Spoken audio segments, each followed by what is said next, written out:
بعد فوزه بالامس على ريال مايوركا كان بهدف اللاعب داني اولمو. وفي مباراه اليوم فريق ريال مدريد يتمسك بامله، وان كان النهارده بيدخل بتشكيله فيها 6 تعديلات عن مباراه بلباو في وجود رويديجر وكامافينجا ومودريتش وسيبايوس ورودريجو بالاضافه لبيلينجهام على دكه البدلاء، والدفع بالابا وفران جارسيا لوكاس فاسكيز وجولار وايضا ابراهيم دياب حال رحيله. مره ثانيه انطلاقه امامنا هنا، ادي استلام ختافي تريتاس، فرصه الدوري المؤتمر الاوروبي. اول كره عنده فرصه الفوز بلقب الدوري ومتبقي 5 جولات في هذا الفريق. هو راؤول اسينسيو في رباعي الدفاع النهارده موجود، وايضا غياب مبابي النهارده والاسماء الغائبه عن التشكيك. مره ثانيه استلام ابراهيم دياز لسه الريال محتاج يسجل مبكرا في لقاء اوكرانيا اللي كان طبعا خضوه في لنا الصوره.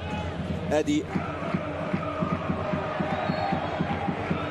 استعيد فينيسيوس بريقه ويعدي، ولكن كرة تطلع امامنا هنا الى خارج. استلام والتسديده وحاوله من جانب اللاعب اللي سدد امامنا هنا الفار. ادي الشده، لا شده ليه ضخمه لكن ما خدش كتير. ادي امامنا كرة عاليه راسيه خطيره، الفرصه المنافسه اتلتيكو مدريد اللي خرج في الكاس. اعارته وتألقه كان مع الميلان في موسمين، لما حلوه قوي وعدى لوكاس يمرر كوره فينيسيوس، هل هو المنقذ؟ استلام على طول ابراهيم دياز بقى المره دي اهو بقدمه الشمال. ابراهيم دياز نازل، لكن مره ثانيه سوريا ترجع مره ثانيه. تاثير كبير لتوني كروس وغيابه، وان كان فالفيردي هو اللي بيشيل عبء. ترتطم كوره، استلام يا ولد يا دياز. ابراهيم دياز جولار بمهاره، يا ولد جول جول للتركي امامنا. الريال مدريد عمل هجمه، عمل ايه؟ موجه ورا موجه ورا موجه حتى تحدث الهوجه ويسجل أردا جولار الهدف الاول في هذه الليله. فرصه كبيره لابراهيم دياز، لكن اسبانيا امام ليتوانيا، ولكن اختار يلعب مع اسود اطلس مع المغرب ويدفع اللقاء.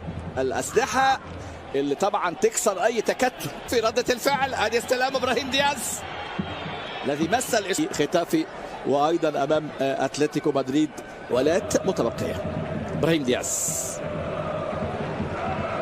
أنشيلوتي بدأ يبحث عن يعني أردا جولار. هو ضمن فرق وامام اتلتيكو مدريد زي ما قلت لحضرتك وحقق فوز. كان تشواميني تهدئه اللعب اكيد دي 60 نقطه بعد الفوز النهارده. 5 جول تحضير هدف اندريه، مش معقول كوره يطلعها امامنا جينيه. قلنا هيحتفل اندريكا امامنا اللي سجل في بلد ضغط المباريات طبعا.